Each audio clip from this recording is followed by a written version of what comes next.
कहता हूं कि फूल पत्थर हो गया, नगमा दुहाई हो गया। फूल पत्थर हो गया, नगमा दुहाई हो गया, नगमा दुहाई हो गया। पांव से सर तक बुराई ही बुराई हो गया। पांव से सर तक बुराई ही बुराई हो गया। हम फकीरों से जो उलझे तो बहुत पछताओगे। हमने जिसको बदवा दी भाजपाई हो गया।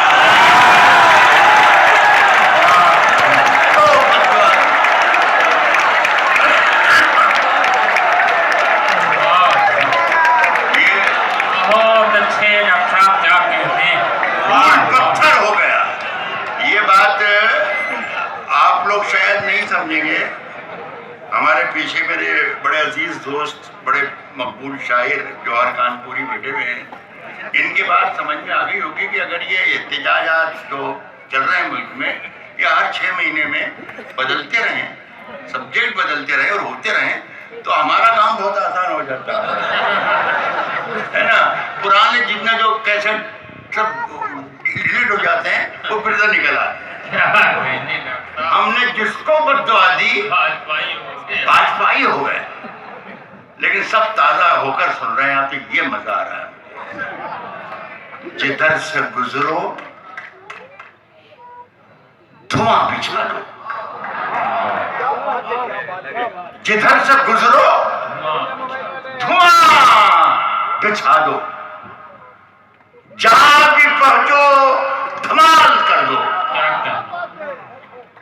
तुम्हें सियासत ने हक दिया है, हरी जमीनों को लाल कर दो।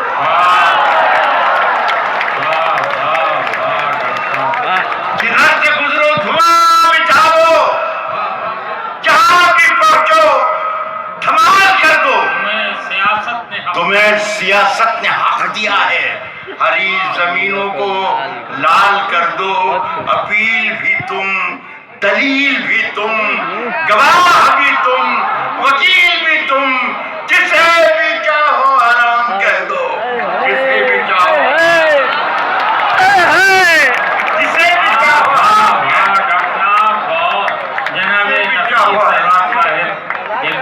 दीगर तमाम फैज अहमद और भी आपका बहुत प्रीन साहिबा, ये सब आपके मतदार हैं, आपके चाहने वाले हैं। डॉक्टर साहब देखिए, ये कितना फायदा पहुंच रहा है, इतनी देर में सांस ली जा सकती है। बिल्कुल बिल्कुल बिल्कुल, इसी के लिए तो ये हमारे जो साथी ये हैं हसन कासमी साहब, ये मुझसे कह रहे थे कि ये हमारे बड़े अजीज बहुत पुराने दोस्त हैं, गैबी और बड़े मकबूल माशाअल्लाह दुनिया भर में निजामत फरमाते हैं। तो ये कह रहे थे हसन कासमी साहब के, राहत भाई आपको मालूम नहीं इनका नाम कुछ और है। मैंने कहा क्या नाम है? बोले ये गैन का जो नुक्ता है ये ज्यादा लग गया है।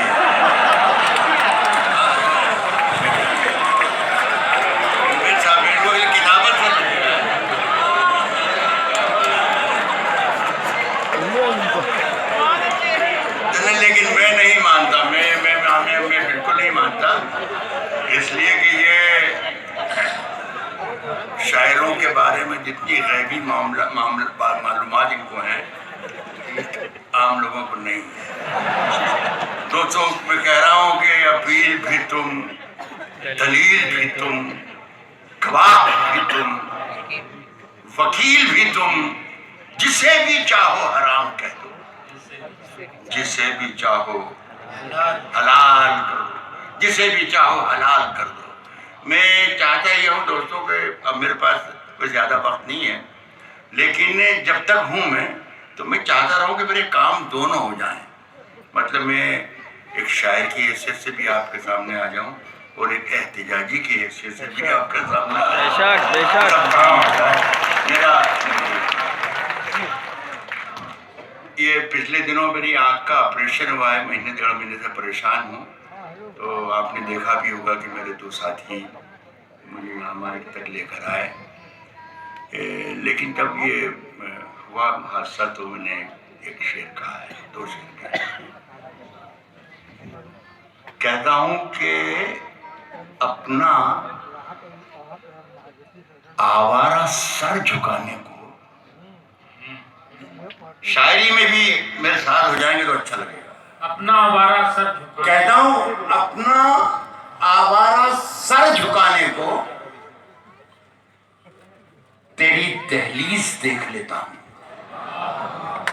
अपना आवारा सर झुकाने को तेरी दहलीज देख लेता हूं, और फिर कुछ दिखाई दे कि न दे, काम की चीज देख लेता। डॉक्टर साहब क्या कहने, जिंदाबाद, बहुत अच्छा। अपना आवारा सर झुकाने को तेरी दहलीज देख लेता हूं, और फिर कुछ दिखाई दे या न दे, तेरी परछाई मेरे घर से नहीं जाती है। क्या क्या तेरी परछाई मेरे घर से नहीं जाती है। तू कहीं हो मेरे अंदर से नहीं जाती है। तेरी परछाई मेरे घर से नहीं जाती है। क्या कहने डॉक्टर साहब? तू कहीं हो मेरे अंदर से नहीं जाती है। आसमां मैंने तुझे सर पे उठा रखा है। आसमां मैंने तुझे सर पे उठा रखा है। ये है तोहमत जो मेरे सर से नहीं जाती है। ये है तोहमत जो मेरे सर से नहीं जाती है। एक शेर आ रहा है जिसमें अगर मैं आपको शिरकत की दावत न दूं तो मेरे शेर के साथ भी ज्यादती होगी और अपने आप के साथ भी ज्यादती। सुनिएगा, यह तोहमत जो मेरे सर से नहीं जाती है, ये है तोहमत जो मेरे सर से नहीं जाती है। दुख तो ये है कि अभी अपनी सफ़ें तिरछी हैं। इस मिसरे की दाद चाहता हूं कलकत्ता से। आसमां मैंने तुझे सर पे उठा रखा है। यह है तोहमत जो मेरे सर से नहीं जाती है। दुख तो ये है कि अभी अपनी सफेद तिरछी है।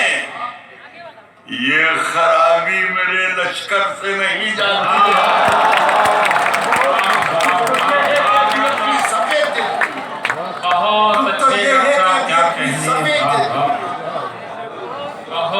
ये खराबी मेरे लश्कर से नहीं जाती है। एक 2 बरस से दोस्तों मुझे शबीना टाइम तो है ना मेरे पास,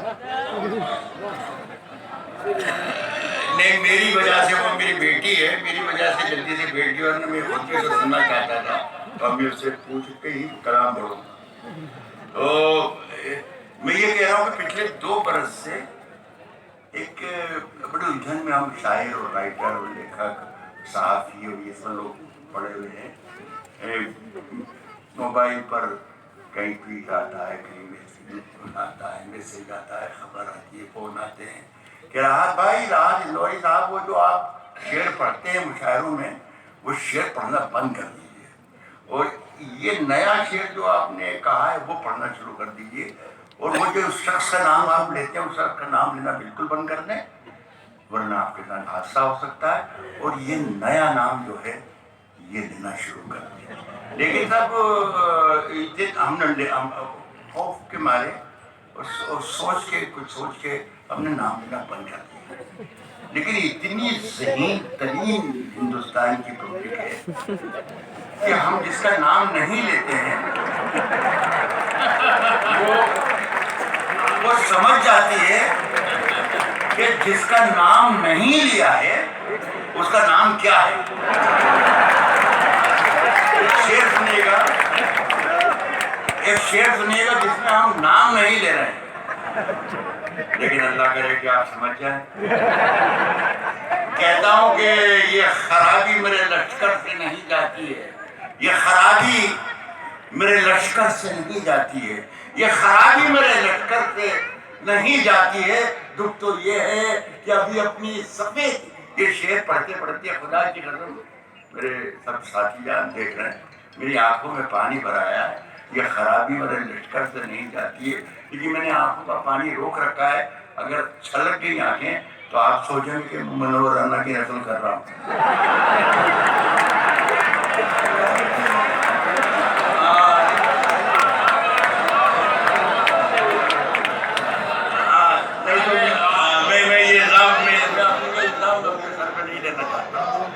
शेर सुन लीजिए, मजा लीजिए। देखिए मैं कह रहा हूं कि ये खराबी मेरे लश्कर से नहीं जाती है, ये खराबी मेरे लश्कर से नहीं जाती है। ताज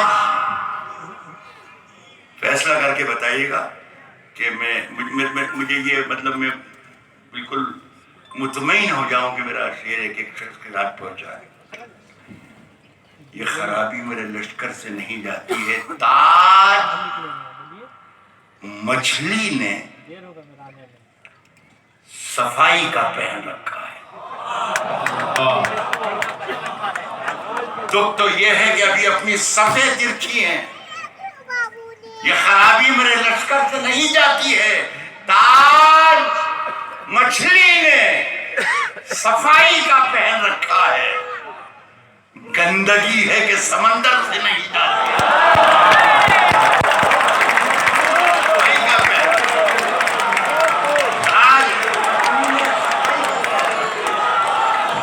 बहुत अच्छे डॉक्टर साहब, क्या कहने। बाबा ताज मछली ने सफाई का पहन रखा है, क्या कहने डॉक्टर साहब। गंदगी है कि समंदर से नहीं गंदगी है कि समंदर से नहीं जाती है। सुनो एक नई गजल मेरे दोस्तों, हमारे महबूब रजा साहब, आप अदरवाइज ना लीजिएगा और आपसे माजरत के साथ एक नई गजल आप बहुत अच्छा सुन रहे हैं। मैं खुदा की कसम, आप मेरे सामने जितने भी लोग हैं, मेरी सेहत है, आप मेरी सेहत है, मेरी कसम है।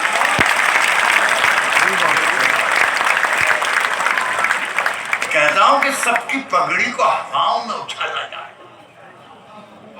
महबूब भाई, सबकी पगड़ी को हवाओं में उछाला जाए, सबकी पगड़ी को हवाओं में उछाला जाए। सोचता हूं कोई अखबार निकाला जाए। बहुत अच्छे डॉक्टर साहब, क्या कहने। वाह वाह वाह वाह, बहुत अच्छे डॉक्टर। ये कुछ ही लोग बचे हैं जो सहाफत की हिफाजत कर रहे हैं, वरना क्या हाल है तो आप देख ही रहे हैं। इसलिए मैंने उनसे पहले ही माजरत की कि आप फहरिस्त में नहीं। सबकी पगड़ी को हवाओं में उछाला जाए। सोचता हूं कोई अखबार निकाला जाए, कोई अखबार निकाला जाए। पी के जो मस्त हैं उनसे तो कोई खौफ नहीं। पी के जो मस्त हैं उनसे तो कोई खौफ नहीं। पी के जो होश में है उनको संभाला जाए। हाय हाय, तो कोई खौफ।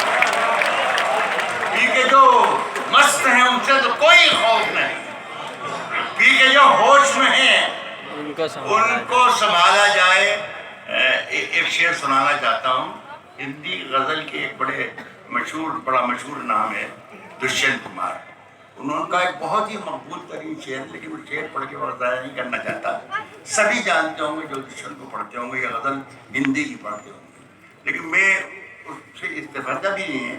करीब जाकर मैंने कोशिश की है कि मैं अपने उसलूब को अलग से किस तरीके से, अपने शेर को अलग से कैसे बचा सकता हूँ।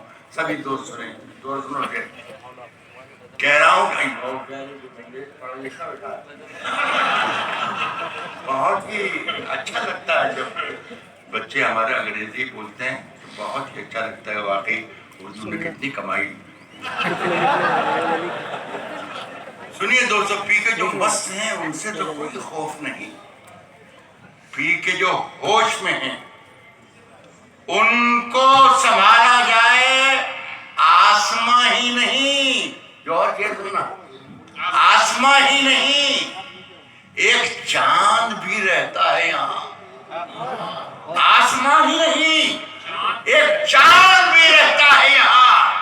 भूल कर भी कभी पत्थर ना उछाला जाए। आसमां ही नहीं, एक चांद भी रहता है। आसमां ही नहीं, एक चांद भी रहता है यहाँ। भूल कर भी कभी पत्थर ना उछाला जाए। एक शेर के लिए फिर दावत फिक्र दे रहा हूँ आप लोगों को। शेर सुनिएगा। अदालत के किसी भी फैसले को जो भी हिंदुस्तान में आ रहा है उसके एहतराम के साथ, उसके एहतराम के बाद, शायर मरा नहीं है, शायर कह रहा है मुला ज़फ़र भूल कर भी कभी पत्थर ना उछाला जाए। नए ऐवान की तामीर, नए ऐवान की तामीर है तस्लीम। नए ऐवान की तामीर है तस्लीम। मुझे मौके मौके पर बदल देना चाहिए। नए ऐवान की तामीर है तस्लीम। पहले वाला बहुत कमजोर मिसरा था। नए ऐवान की तामीर है तस्लीम। मजबूरी में भी तस्लीम कर लिया जाता है। नए ऐवान की तामीर है, भूल कर भी कभी पत्थर न उछाला जाए। आसमां ही नहीं, एक चांद भी रहता है यहाँ। भूल कर भी कभी पत्थर न उछाला जाए। नए ऐवान की तामीर है तस्लीम, मगर पहले हम लोगों को मलबे से निकाला जाए।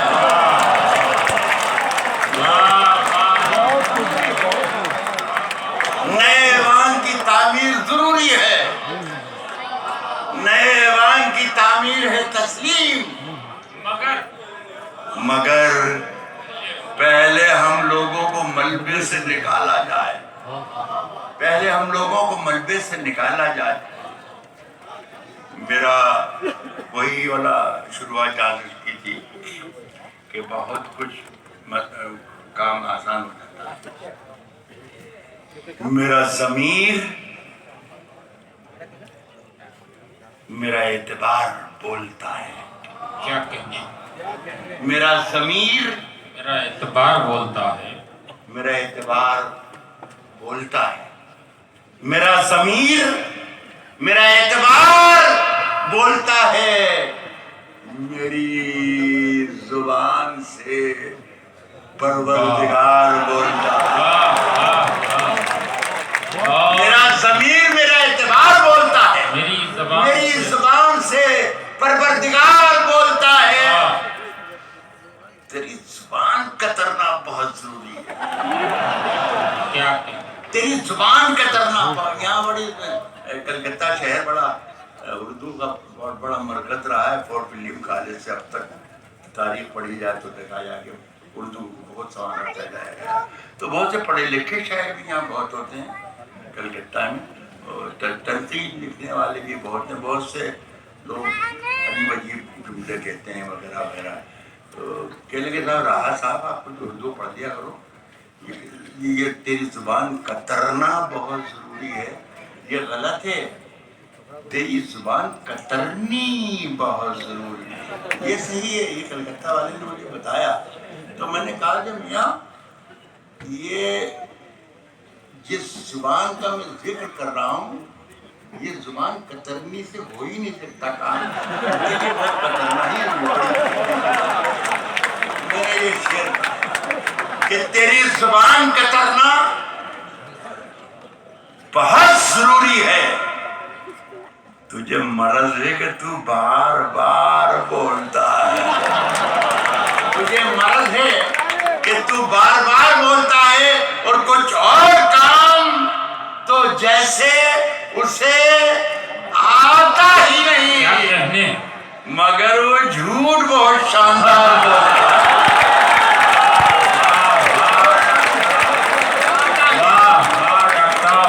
और काम तो जैसे उसे आता ही नहीं, मगर वो झूठ बहुत शानदार बोलता है।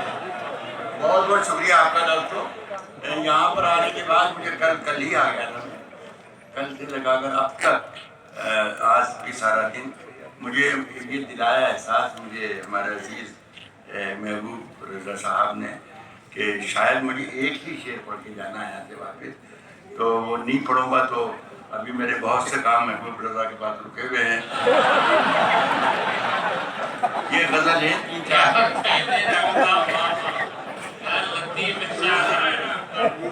ये 30-35 बरस आज भी इंडियन एक्सप्रेस में बहुत तवील मजमून आया, आप देख सकते हैं।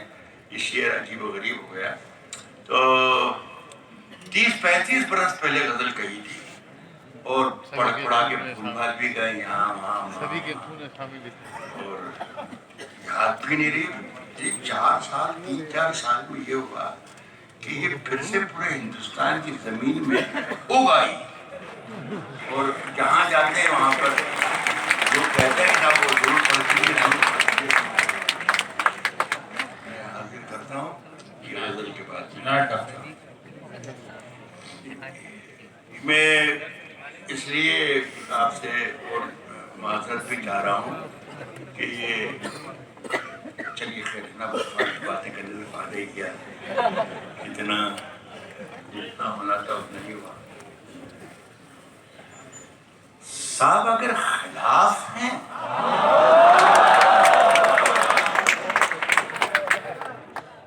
होने दो,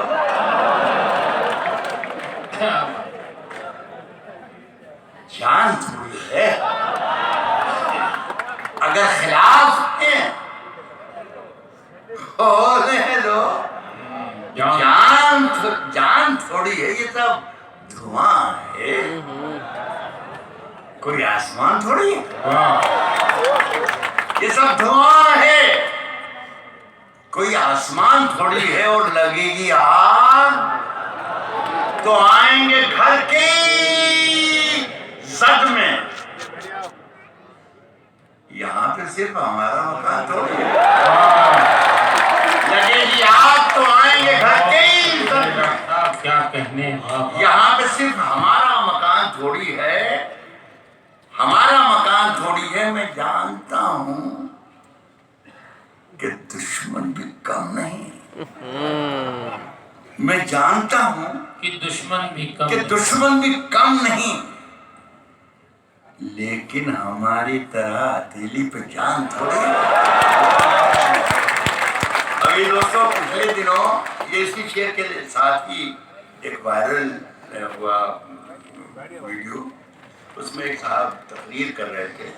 बड़ी जोशीली तकरीर थी, बड़ी जहरीली तकरीर थी। भटकल से किसी ने केरल से मुझे भेजी, तो उसमें कह रहे थे कि उर्दू का एक कवि है राहत इंदौरी और वो जिहादी है। मैं बड़ा उलझन में पड़ गया यार, मेरी उम्र 70 साल की हो गई और मुझे मालूम ही नहीं अभी तक कि मैं जिहादी हूँ। और सारी रात परेशान रहा, बिस्तर पर झरबटें देता रहा, अपने आप से पूछता रहा, हालात से पूछता रहा कि क्या हूँ कि नहीं हूँ। यकीन मानिएगा मैं सही बात कह रहा हूँ। सवेरे की अजान होगी और सवेरे की अजान हुई तो मैंने अल्लाह से लो लगाई कि शायद कोई रोशनी मिल जाए कि बोझ सर से उतरे, भाई हूँ तो हूँ और नहीं हूँ तो नहीं। तो मुझे ऐसा लगा कि कोई रोशनी ये जवाब दे रही है कि मियाँ जिहादी तो नहीं हो तुम, लेकिन यार कुछ अलग हो। तो मुझे साहब यही रोशनी मुझे बहुत कीमती लगी कि मैं कुछ अलग हूँ। मैंने साहब 2 लाइनें लिखी, एक शख्स मेरे साथ शिरकत कर, हिंदुस्तानी अगर है। मैंने लिखा कि मैं जब मर जाऊं तो मेरी अलग पहचान लिख देना। तो मेरी अलग पहचान लिख देना। पहुंचा दें आप ये शेर वहां तक नरेंद्र मोदी तक। मैं जब मर जाऊं, अंदाजा कि आप कितनी मोहब्बत करते हैं। मैं जब मर जाऊं तो मेरी अलग पहचान लिख देना। लहू से मेरी पेशानी पे हिंदुस्तान।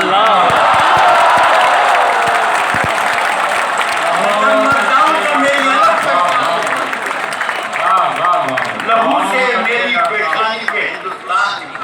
फिरदौस कलीम साहब और उनके साथी सभी लोग इस्तकबाल कर रहे हैं हजरत राहत लोग। मैं जानता हूं कि दुश्मन भी कम नहीं। काउंसलर नसीमुद्दीन साहब, डॉक्टर साहब, इन लोगों का भी बड़ा ख्याल रखना पड़ता है, ये हम सब की मजबूरियां हैं डॉक्टर। हाँ, मैं जब मर जाऊं तो क्या रेड्डी साहब कुछ कह रहे हैं क्या? नहीं, मुझे डर लगता है कि भाई कहीं मेरे शेर में भी नुक्ता ना निकाल दिया। मैं जानता हूं कि दुश्मन भी कम नहीं। क्या कहने, लेकिन हमारी तरह हथेली पे जान थोड़ी है। हमारी तरह हथेली पे जान थोड़ी है। हमारी तरह हथेली पे जान थोड़ी है। हमारे मुंह से जो निकले वही सदाकत है। हमारे मुंह में तुम्हारी जुबान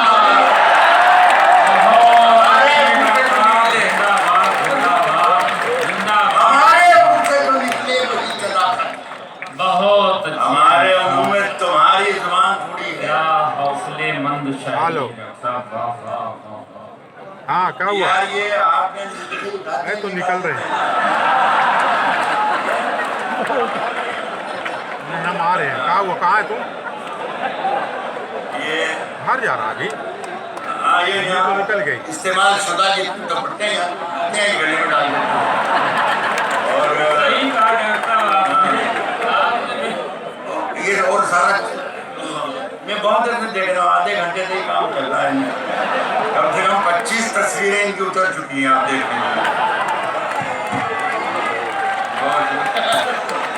बहुत शुक्रिया। हमारे मुंह में तुम्हारी जुबान, हमारे मुंह में तुम्हारी जुबान थोड़ी है। हमारे मुंह से निकली हुई सदाकत है। हमारे मुंह में तुम्हारी जुबान थोड़ी है। अब शेर सुनिएगा। हमारे मुंह में तुम्हारी जुबान थोड़ी है जो आज साहिब मस्जिद कल नहीं होंगे। डॉक्टर साहब, जो आज साहिब मसनद हैं कल नहीं होंगे। जो आज साहिब मसनद हैं कल नहीं होंगे। ये जैसे हमारे रेवी साहब ही निजामत फरमा रहे हैं, ऐसे ही एक ऐसा ही हिंदी का एक प्रोग्राम दिल्ली में हो रहा था और वहाँ पे हिंदी के बड़े राइटर मिस्टर अशोक चक्रधर वो संचालन कर रहे थे, निजामत कर रहे थे। तो मैंने जब ये कहा कि जो आज साहिब मसनद हैं, फिर मैंने सोचा कि ये तमाम हिंदी के लोग भी हैं, ये पता नहीं एंजॉय कर सकेंगे नहीं कर सकें। तो मैंने कहा कि अशोक भाई जरा सा बताइए कि साहिब मसनद को हिंदी में क्या कहते हैं। तो उन्होंने जरा सा सोचा, पेशानी पर बल डाले और कहा कि राहत भाई सत्ताधीश। तो मैंने कहा कि छोड़िए फिर तो साहिब मसनद ही ठीक है। अच्छा ये नहीं नहीं नहीं नहीं नहीं मैंने रैवी साहब से जानबूझ के नहीं पूछा कि पता नहीं इन्हें मालूम हो के ना हो। मैं कह रहा हूं कि जो आज साहिब मसनद हैं कल नहीं होंगे। किराएदार हैं, साथी मकान थोड़ी है। कल नहीं होंगे। किराएदार हैं, साथी मकान थोड़ी है। और बहुत अफसोस के साथ ये शेर पढ़ रहा हूँ। मैंने कल कई मरतबा इंटरव्यूज में भी कहा कि मुझे अफसोस है कि मेरा शेर मुसलमान बना दिया गया। मेरा शेर हिंदू बना दिया गया, मेरा शेर मजहबी बना दिया गया। ये ना मुसलमान का शेर है, ना हिंदू का शेर है, ना सिख का शेर है, ना धर्म किसी भी धर्म का नहीं है। यह हर उस इंसान का शेर है जो अपने वतन पर अपनी जान कुर्बान कर देना।